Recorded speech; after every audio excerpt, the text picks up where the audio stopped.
చనిపోయిన అబ్బాయి మళ్ళీ ఇప్పుడు బ్రతికొచ్చి పోయిన జన్మలో తనని ఎవరు చంపారో చెప్తే ఎలా ఉంటుంది? ఈ ఫోటోలో కనిపిస్తున్న అతని పేరు టీటు. ఇతను 1983 డిసెంబర్ 10న ఉత్తరప్రదేశ్ లో జన్మించాడు. ఇతనికి 2 years వచ్చాక స్ట్రేంజ్ గా బిహేవ్ చేయడం స్టార్ట్ చేసిండు. ఎలా అంటే నా పేరు టీటు కాదు, నా పేరు సురేష్ వర్మ, అసలు నాది ఊరే కాదు, నాది ఆగ్రా దగ్గర ఉన్న విలేజ్, నాకు మా ఊర్లో ఒక పెద్ద బంగ్లా ఉంది, ఆయన నా పేరు మీద ఒక పెద్ద రేడియో షాప్ ఉందని చెప్పేవాడు. ప్రతిసారి ఇలాగే మాట్లాడేసరికి ఇంట్లో ఉన్న వాళ్ళందరికీ కోపం వచ్చేది. అయితే ఒక రోజు టీటు వాళ్ళ బ్రదర్ నిజంగానే ఇతను చెప్పిన ప్లేస్ కి వెళ్ళిండు. అయితే షాకింగ్ విషయం ఏంటంటే నిజంగానే అక్కడ ఒక పెద్ద రేడియో షాప్ ఉంది అండ్ ఆ రేడియో షాప్ లో ఉషా అనే అమ్మాయి కూడా ఉంది. మేము దగ్గరికి వెళ్ళి ఇలా మా తమ్ముడు మీ డీటెయిల్స్ అన్ని చెప్తున్నాడని చెప్పి కొన్ని డీటెయిల్స్ చెప్పిండు.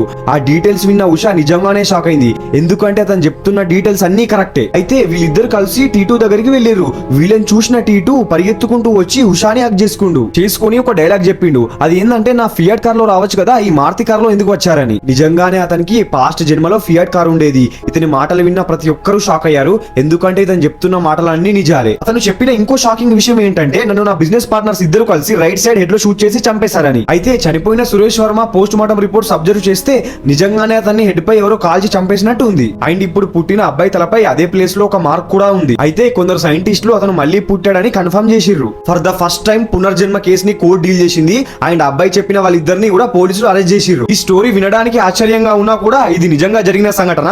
ఇలాంటి రియల్ స్టోరీస్ కోసం మన అకౌంట్ ని ఫాలో అయిపో.